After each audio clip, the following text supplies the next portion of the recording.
आगे चल करके जब राजा भरत जी महाराज बने तो अनंत काल तक उन्होंने भी राज सुख को भोगा। पर जब ब्रह्म का जो ज्ञान पिताजी दे करके गए थे, उस ज्ञान का जब प्राकट्य हुआ तो उन्होंने भी राजकाज छोड़ करके अपने पुत्र को ही राजगद्दी पर बैठा दिया। भरत जी महाराज जो हैं उनका विवाह हुआ था विश्वरूप जी की कन्या पंचजनी से और 5 पुत्र हुए। तो बड़ा बेटा जो सुमति था उसको राजकार्य संभाला करके स्वयं निकल गए सालिक ग्राम क्षेत्र गंडकी नदी के समीप, जो वर्तमान में नेपाल क्षेत्र में आता है। वहां जाकर के भजन करना प्रारंभ कर दिया। भगवान सूर्य नारायण की उपासना करने लगे और इतने ध्यानमग्न रहते हैं कि सूर्य भगवान की उपासना करते हुए गायत्री का निरंतर जप करते हैं। एक दिन उन्होंने देखा कि वहां से जो नदी प्रवाहित हो रही थी, वहां पर एक गर्भवती मृगी जलपान करने आई।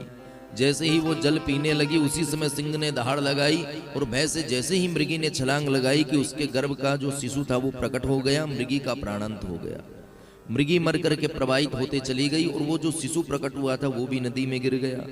अब उसको प्रवाहित होते जब देखा तो मन में करुणता प्रकट हो गई। भरत जी ने विचार किया कि मृगी तो मर ही चुकी है, अब इस बालक को यदि मैंने नहीं बचाया तो इसका भी प्राणांत हो जाएगा। अरे जीव पर रक्षा करना मानव का धर्म कहा गया है। तो भरत जी महाराज ने छलांग लगाई और उस छोटे से मृग के बच्चे को लेकर के आ गए। अब धर्म तो यही था कि उसको बचा करके उसको छोड़ देते महाराज, और आसक्ति इतनी बढ़ गई कि उसी के लालन पालन में लग गए। इतना वैभव साम्राज्य त्याग करके आए थे भरत जी महाराज सप्तद्वीप वसुंधरा का, और एक छोटे से मृग के बच्चे में उनका आकर्षण हो गया कि तपस्या में न्यूनता होने लगी, उसी के पालन पोषण में समय देने लगे। अब जब भी भजन करने माला फेरने बैठते हैं कि मृग का वह छोना आकर के चाटने लगता है, डांट देते हैं तो उदास होकर के बैठ भी जाता है, कभी किलोले करने लगता है। तो भगवान के भजन से मन हटता गया और मृग के पोषण में मन लगता गया। आसक्ति इसलिए कहीं भी आसक्ति है, आत्मीयता। सर्वस्व छोड़ने के बाद भी वह मृग का जो साफ छोना था उसमें प्रेम प्रकट हो गया। एक दिन मृगों का झुंड आया, उसी के साथ में वह मृग छोना चला गया और उस मृग के अन्वेषण में ही ढूंढते ढूंढते भरत जी महाराज के प्राणांत हो गए। बोलो राधे राधे। और अंते या मति सागति, अंत समय में जीव जिसका चिंतन करके मरता है वही उसको बनना पड़ता है। बोलो राधे राधे। पहले के माता बुजुर्ग जो होते थे वो धन को गाड़ करके रखते थे, कोई मटकी में गाड़ दिया, कोई पोटली बना करके धरती में गाड़ दिया, तो अंत समय में मरते मरते उसी धन को याद करते थे। अब वाणी तो मूक हो जाती थी, मरते समय इंद्रियां काम नहीं करती थी, तो उसी धन का चिंतन करते करते मरते थे, तो वहीं पे सांप बन करके घूमते थे। बोलो राधे राधे। तो इसलिए अंत समय में जो चिंतन भरत जी ने किया वही देह आगे प्राप्त हुआ। जरा विचार कीजिए कि हमारी बुद्धि कहाँ लगी हुई है। इतने भजनानंदी भरत जी महाराज जिन्होंने इतना भजन किया, पर अंत समय में मृग की जब उनको स्मृति बनी रही तो मृग ही बनना पड़ा। एक मृगा के संग ते भरत धरी मृग देह, तुलसी उनकी कौन कहे, जो घर घर करत सने। अरे एक मृग में स्नेह रखने के कारण ब्रह्मज्ञानी भरत जी को मृग का रूप धारण करना पड़ा। और आप हम सब न जाने कहां कहां अपने मन को अटकाए रखते हैं, अपने पुत्र में, अपने पड़ोसी में, अपने संबंधियों में, अपने व्यापार में। तो हमारी मुक्ति कैसे होगी? तो भरत जी महाराज अगले जब जन्म हुआ तो मृग ही बने, पर भगवान का किया गया भजन कभी भी व्यर्थ नहीं हो सकता। मृग तो बने, पर मृग योनि में भी ये स्मरण रहा कि मैंने भगवान का भजन किया था और त्रुटि होने के कारण मुझे मृग देह मिला है। तो इस बार कोई भी ऐसी आसक्ति नहीं की, कर्म बंधनों के प्रभाव से मृग देह भी छूट गया। और अगला जब जन्म हुआ तो अगले जन्म में ब्राह्मण बन करके प्रकट हुए। बोल भक्तवत्सल भगवान की जय। ब्राह्मण पुत्र बन करके प्रकट हुए। इनके और भी भ्राता हुए, जिनमें सबसे छोटे रूप में भरत जी महाराज का जन्म हुआ। अब जो बड़े भैया हैं उनको पिताजी ने वेद पाठ पढ़ा करके ब्रह्मज्ञानी पंडित बना दिया, और इन्होंने विचार किया कि वेद पढ़ लेंगे, मंत्र सीख लेंगे तो यजमानों के यहाँ स्वाहाकार कराना पड़ेगा, समय उसी में चला जाएगा, और हमको ये दिव्य देह मिला है तो ये मुक्ति के लिए ही मिला है, तो क्या करें? बोले हम पढ़ाई नहीं करेंगे। अब स्थिति ऐसी हो गई कि और भाई तो पढ़ लिख करके विद्वान हो गए, ये महामूर्ख के मूर्ख बने रहते हैं, संसार को पागल बनाते रहते हैं। पिताजी ने एक दिन देखा तो कहा, बेटा और कुछ नहीं तो कम से कम गायत्री मंत्र तो सीख ले, अपना कल्याण तो कर लेगा। भरत जी ने कहा, हाँ पिताजी आप मेरे को सिखाइए, आज मैं आपसे अध्ययन करूंगा। पिताजी पढ़ाने लगे और पढ़ा करके जब पूछा, बेटा स्मरण हो गया, याद हो गया? बोले, पिताजी आप जब से मंत्र पढ़े जा रहे हैं तब से 999 चीटी इस बिल में चली गई। अब तो पिताजी को क्रोध आया कि भाई ये तो महामूर्ख है, तू अब तक मंत्र पढ़ रहा था कि ये चीटियां गिन रहा था? तो मोहर लग गई जड़ भरत की। पिताजी ने कह दिया, ये तो महामूर्ख है, ये नहीं पढ़ सकता। कालांतर में माता पिता तो स्वर्ग सिधार गए और बचे महाराज अकेले जड़ भरत जी महाराज। अब जितने भी बड़े भ्राता हैं सबके विवाह हो गए, बच्चे हो गए। अब भाभियां जो हैं वो सूखे टिक्कड़ घर में जो भी बचता है वो ला करके भरत जी को दे देती है, उसको भी प्रेम से पाते हैं। अब भाभियों को भी कष्ट होने लगा कि हम अपने स्वामी को बादाम का हलवा खिला रही हैं, काजू बादाम खिला रही हैं, ये 1.5 हड्डी के बने रहते हैं, और ये महाराज रूखा सूखा खा करके गौ माता का भोजन भी इतने मुष्टंडे बने हुए हैं महाराज। तो ईर्ष्या जब हुई तो अपने भाइयों के कान फूंक दिए और कह दिया कि महाराज ये काम तो घर में कुछ करते नहीं है, आप खेतों पे परेशान होते हो, इस महापुरुष को ले जा करके खेत में क्यों ना बैठा देते। भाई भी आ गए चक्कर में भाभियों के और ले गए जड़ भरत जी महाराज को खेत में। वहां ले जा करके बैठा दिया और कहा, देखो भरत, ये हमारी परिधि जितनी दूर में है यहाँ तक हमारा खेत है, इसको हमें खुदाई करनी है। खोद करके बता दिया थोड़ा सा कि इतनी दूर में ऐसे खोदते जाना है। भरत जी महाराज ने कहा, भैया ये काम तो मैं कुछ ही समय में कर दूंगा, आप निश्चिंत हो जाओ। अब भैया चले गए घर में भोजन करने दोपहर में। भरत जी महाराज खोदने लगे तो एक ही जगह कुआं खोद दिया। बोलो हर हर महादेव। भाई आए तो देखा, बोले तुमने ये क्या किया? बोले आपने ही तो कहा था खोदना है, हमने खोद दिया, अब खेत में कुआं बना दिया महाराज। वो भी समझ गए कि इनके बस की बात नहीं। कालांतर में जब फसल हुई तो एक दिन भाई उनको छोड़ के फिर से चले गए। भाइयों ने कहा कि भरत हम तो जा रहे हैं किसी काम से और तुम बैठे बैठे अपने खेत को देखते रहना। ठीक है भैया, ये काम मैं बड़ी सुंदर रूप से कर सकता हूँ। भाई सब चले गए, भरत जी महाराज बैठे, उधर से गैया मैया ने प्रवेश किया, पूरे खेत को खा गई। अब भाई जब तक आए तो बोले, तुमसे हमने कहा था ना खेत को देखते रहना। बोले भैया हम देख ही रहे थे, वो माता चल रही थी, हम उनका दर्शन कर रहे थे। वो समझ गए ये तो महामूर्ख है भाई, खेत में काम करने जैसा भी नहीं है। अब कालांतर में एक बार भरत जी महाराज जो है वो चलते हुए मार्ग में जा रहे थे कि उसी समय एक डाकू था, उसने प्रार्थना की थी भगवती से कि मुझे यदि कोई पुत्र हो जाएगा तो मैं आपको नरबली चढ़ाऊंगा। तो डकैतों का जो सरदार था उसको पुत्र प्राप्त हो गया। उसने कह दिया अपने जितनी भी मंडली थी कि भाई ले आओ कोई पहलवान को। मार्ग में चलते हुए भरत जी महाराज मिल गए। उनसे कहा, महाराज चलो, हमारे स्वामी ने याद किया है। तो इनकी कोई आसक्ति थी नहीं, बोले चलो भैया। ले गए, ले जा करके बढ़िया स्नान कराया। जितने भी सरदार के जितने भी गुर्गे थे सबने उबटन लगाया, बढ़िया इत्र फुलेल लगा करके बढ़िया भोजन कराया और बढ़िया बगलबंदी धोती पहना करके तिलक कर दिया।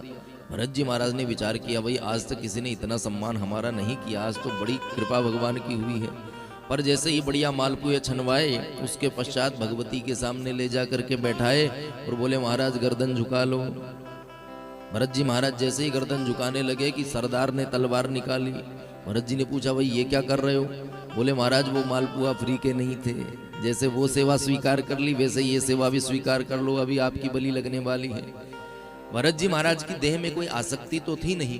भरत जी महाराज ने भगवती का स्मरण करते हुए उनके सम्मुख ही गर्दन झुका दी और गर्दन झुकाते ही जैसे ही सरदार ने खड़ग उठा करके मारने का प्रयास किया तो भगवती समझ गई कि ये तो महामूर्ख हैं सबके सब, पर ये ब्रह्मज्ञानी भरत है। यदि इसका आज इन्होंने प्राणांत कर दिया तो न जाने आगे संसार की क्या स्थिति होगी, क्योंकि ये ब्रह्मज्ञानी है, कितने लोगों को कर्म बंधनों से छुड़ा करके मेरे द्वार भेजने वाला है।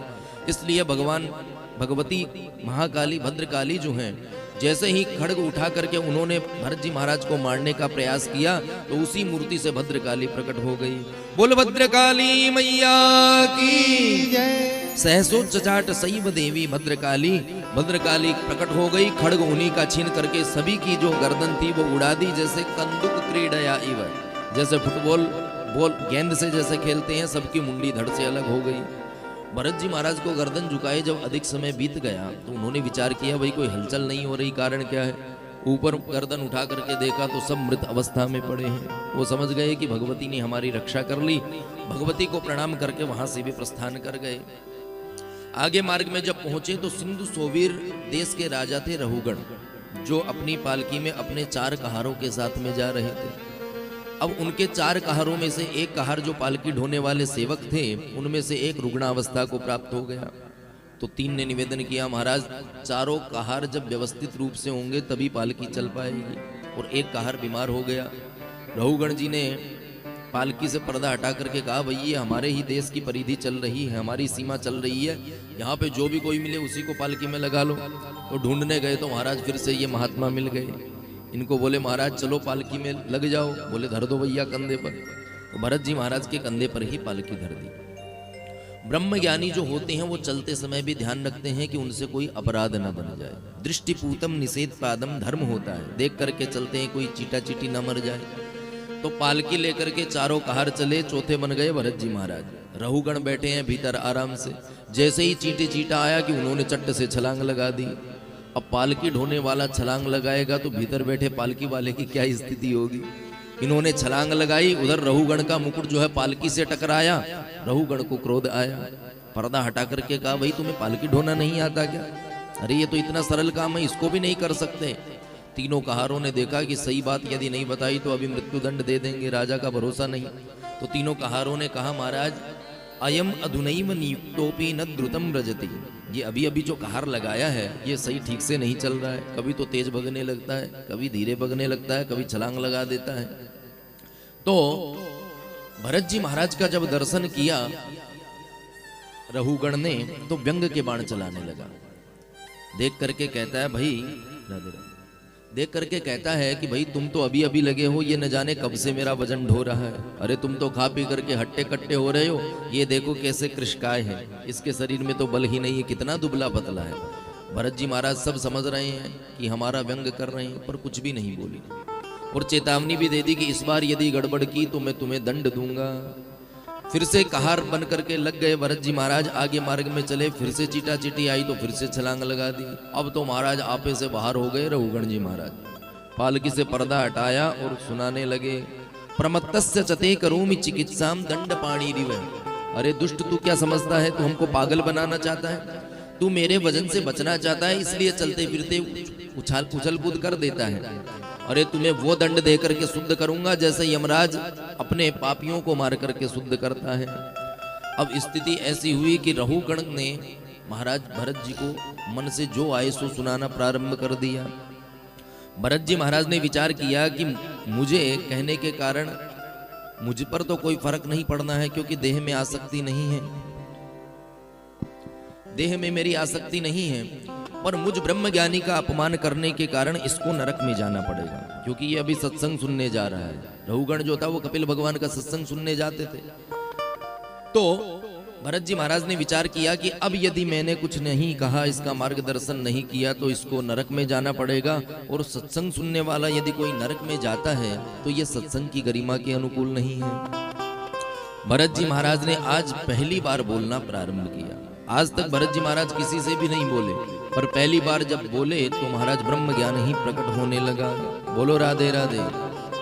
भरत जी महाराज कह रहे हैं, त्वयोदितं व्यक्तम विप्रलब्धम भरतु समे स्यात् यदि वीरभारः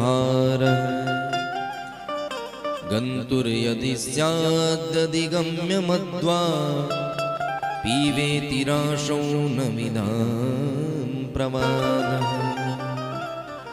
महाराज अभी अभी आपने कहा कि मैं तुमको दंड दूंगा, तो आप ये जो दंड देने की बात कह रहे हैं ये किसे कह रहे हैं? अरे आप यदि मुझे दंड देंगे तो शरीर इस कष्ट को होगा, मुझ आत्मा पर तो कोई प्रभाव नहीं पड़ेगा। ऐसे जब ब्रह्म वाक्य भरत जी महाराज ने कहा तो रहुगण को आश्चर्य हुआ कि मैं जो वेदांत की भाषा का श्रवण करने जाता हूँ वही वेदांत का ज्ञान इनमें प्रकट हो रहा है। अरे देह में इनकी कोई आसक्ति नहीं है, ये हो न हो कोई न कोई ब्रह्मज्ञानी है। पर जब ध्यान से दर्शन किया तो महाराज यज्ञोपवीत जनेऊ का दर्शन हो गया, तो समझ गए ये कोई ब्राह्मण देवता है। तुरंत अपनी पालकी से कूद पड़े, हाथ जोड़ करके निवेदन किया, महाराज आप अपना भेष बदल करके इस संसार में घूम रहे हो, आप कोई पागल महात्मा नहीं हो, आप ब्रह्मज्ञानी हो, सच सच बताइए आप कौन हो महाराज। कस्त्वं निगूढ़श्चरसि द्विजानां विवर्षि सूत्रम कतमो वधूतः। आप अवधूत वेश धारण करके अवश्य भ्रमण कर रहे हैं, पर आपका ये यज्ञोपवीत बता रहा है कि आप कोई न कोई ब्रह्मज्ञानी हो। और अभी अभी आपने कहा महाराज, तो आप यदि ब्राह्मण हो तो मुझे अवश्य ही भय लग रहा है, क्योंकि मैं किसी से भी नहीं डरता। अरे साक्षात यदि काल भी मेरे सम्मुख आ जाए तो उससे भी दो दो हाथ कर सकता हूँ, वज्रधारी इंद्र आ जाए तो उसका भी मुझे भय नहीं लगता, पर एक चीज का मुझे बड़ा भय लगता है। किसका भय लगता है?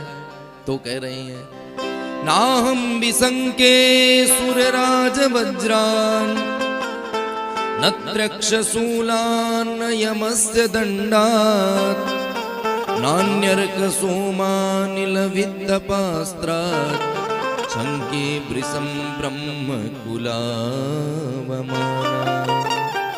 महाराज, ना मैं इंद्र से डरता हूं, ना साक्षात यमराज काल से डरता हूं, पर डरता हूं तो एक ही चीज से डरता हूं। किससे डरते हो महाराज? बोले ब्राह्मण का यदि अपमान हो गया तो कुलम समूलम दहती, रहा न को कुल रोवन हारा। पीछे परिवार में कोई रोने वाला तक नहीं बचता महाराज, पूरा परिवार ही खत्म हो जाता है। इसलिए ब्राह्मण के अपराध से मुझे बड़ा डर लगता है। और आपका ये यज्ञोपवीत बता रहा है कि आप निश्चित ही कोई ब्राह्मण हैं। जड़ भरत जी ने कहा, महाराज आपका डरना स्वाभाविक है, पर हम खतरनाक ब्राह्मण नहीं हैं, आप ऐसे ना डरिए। तो बोले महाराज, यदि खतरनाक नहीं हो तो अभी अभी आपने जो वेदांत की भाषा का प्रयोग किया है उसका निराकरण करिए।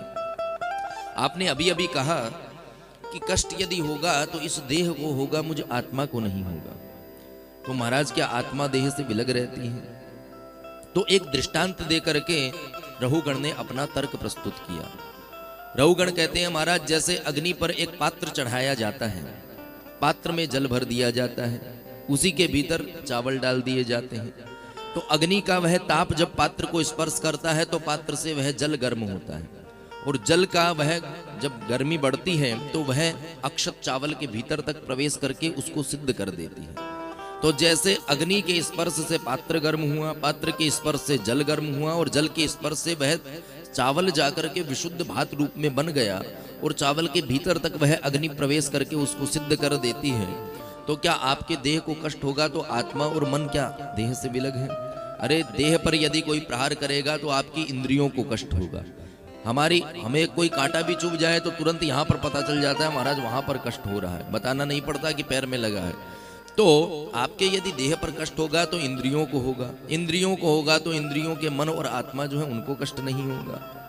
जब ऐसा तर्क प्रस्तुत किया तो बड़ी जोर से हंसे जड़ भरत जी महाराज, और बोले, राजन तुम हो तो महामूर्ख, पर भाषा तुमने वेदांत की महात्माओं का संग करके सीख ली है। बोलो राधे राधे।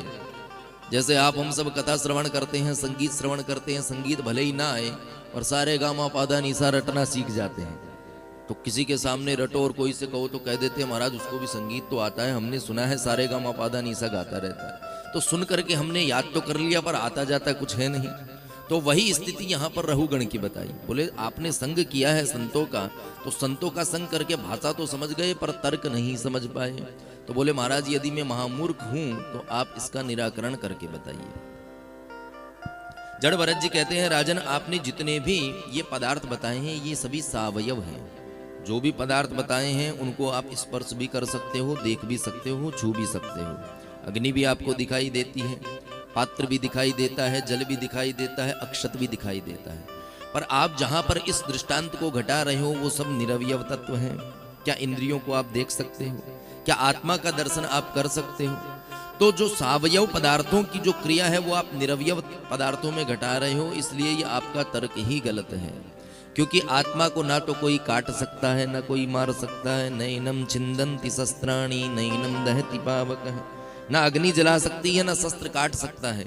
इस प्रकार जब ऐसा भवाटवी का वर्णन करते हुए निराकरण किया तो रहुगण को बात समझ में आ गई।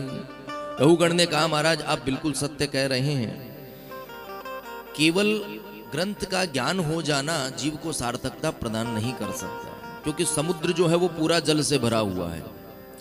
अरे आपके घर में या कहीं भी बिस्लेरी वालों के पास भी इतना स्टॉक नहीं होगा जितना समुद्र में चवक्कड़ बीच पर दिखाई देता है। बोलो राधे राधे। पर आप क्या जाकर के उसको सीधा पान कर सकते हैं? आपको यदि पीना हो तो बिस्लेरी के बोतल को ही पीना पड़ेगा, वो पीने के काम में नहीं आ सकता। कारण क्या है? बोले महाराज फिल्टर वाटर नहीं है। समुद्र में जल है, आपके पास में जो पीने का जल है वो भी जल है, किंतु जब तक उसको संशोधित करके, उसको शुद्ध करके आपके पास नहीं पहुंचाया जाएगा तब तक आप उसको पी नहीं सकते। उसी प्रकार शास्त्रों में जो ज्ञान भरा हुआ है वो समुद्र के समान भरा हुआ है, पर जब तक महापुरुष, ज्ञानी पुरुष उनको सरल रूप में प्रस्तुत करके जीव को प्रस्तुत नहीं करते तब तक वो हमारी बुद्धि में बढ़ने घुसने वाला नहीं है। तो इस तरह जब तर्क दे करके सारी भवाटवी का वर्णन किया तो अब बात समझ में आ गई रहुगण को, और चरणाश्रित होते हुए कहा, महाराज मैं समझ गया चाहे कोई कितना भी ग्रंथों का ज्ञान धारण कर ले, पर जब तक महापुरुषों के चरणों में नहीं बैठता तब तक उसको बात समझ में नहीं आती। क्योंकि बरसात जब होती है तब पानी खूब बरसता है। कल आपने देखा ही महाराज कितना खतरनाक बरस रहा था। एक बार तो लगा कहीं गलती से तो नहीं आ गए इस समय केरल में, कहीं बिजली पड़ रही है, कहीं बिजली जा रही है, कहीं ट्रांसफार्मर फूक रहे हैं। तो बरसात जब होती है तो ऊंचे ऊंचे जो पहाड़ होते हैं उनमें थोड़ा भी जल नहीं ठहरता, कंदराओं से निकल करके प्रवाहित हो जाता है, पर जो गहराई में पृथ्वी पर जो भाग होते हैं वो जल से लबालब भर जाते हैं। तो जिसके पास नम्रता का पात्र होगा वह ब्रह्म ज्ञान भी उन्हीं के पास टिकेगा। जो अपने आप को पर्वतों के जैसे अभिमान के युक्त होकर के बैठे हैं, चाहे जितने उनको वेदांत सुनाते रहो, कथा सुनाते रहो, दिमाग में बैठने वाली बात नहीं है। जब तक अपने ज्ञान को हटा करके हम अज्ञानी बन करके बैठेंगे तब ये बात हमको समझ में आएगी। बोल भक्तवत्सल भगवान की। राधे राधे गोविंद गोविंद राधे राधे राधे राधे गोविंद गोविंद राधे राधे गोविंद गोविंद राधे।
राधे गोपाल राधे गोविंद राधे